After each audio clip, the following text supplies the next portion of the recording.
बाबा बाईजा माई को माँ कहते थे।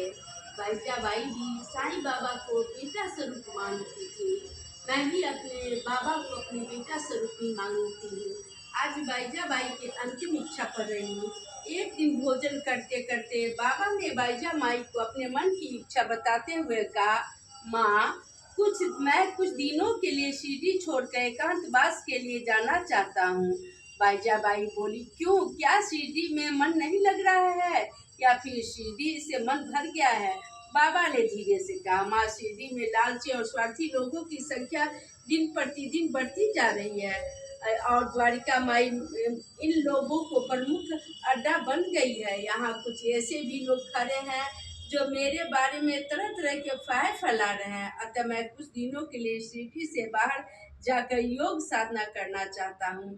बाईजा बाई ने भावुक होते हुए कहा, मगर क्या तुमने यह भी सोचा है कि तुम्हारे यहाँ से चले जाने के बाद हमारा क्या होगा?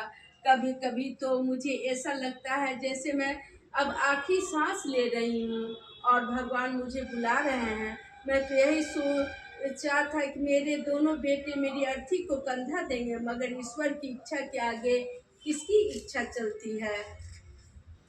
बाबा ने बाईजा माई को सांत्वना देते हुए कहा, आज ऐसी बातें क्यों कर रही हो माँ?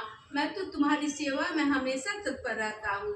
कुछ दिनों के बाद बाबा अपने प्रिय अंतरंग भक्तों को बुला और कहा, प्रिय शिष्य, मैं कुछ दिनों के लिए शिरडी छोड़ के एकांतवास के लिए जा रहा हूँ, इसलिए मेरे जाने के बाद भजन कीर्तन धुनी कार्यक्रम बिल्कुल भी नहीं बंद होनी चाहिए।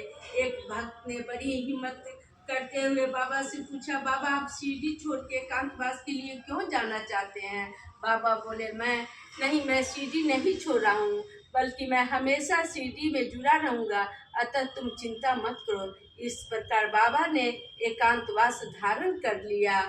इस बाईजा बाई बाबा के लिए भोजन लेकर मस्जिद में आने आई तो वे उस स्थान को देखकर चिंतित हो उठी जहाँ बाबा बैठते थे। वे उन्होंने चारों ओर खोजने लगी, मगर बाबा उन्हें कहीं नहीं दिखाई दिए। अचानक उन्हें याद आया कि एकांतवास में जाने की बात कर रहे थे, कहीं वे सचमुच ही एकांतवास के लिए तो नहीं चले गए। जी ओम साईं नाथाय नमः।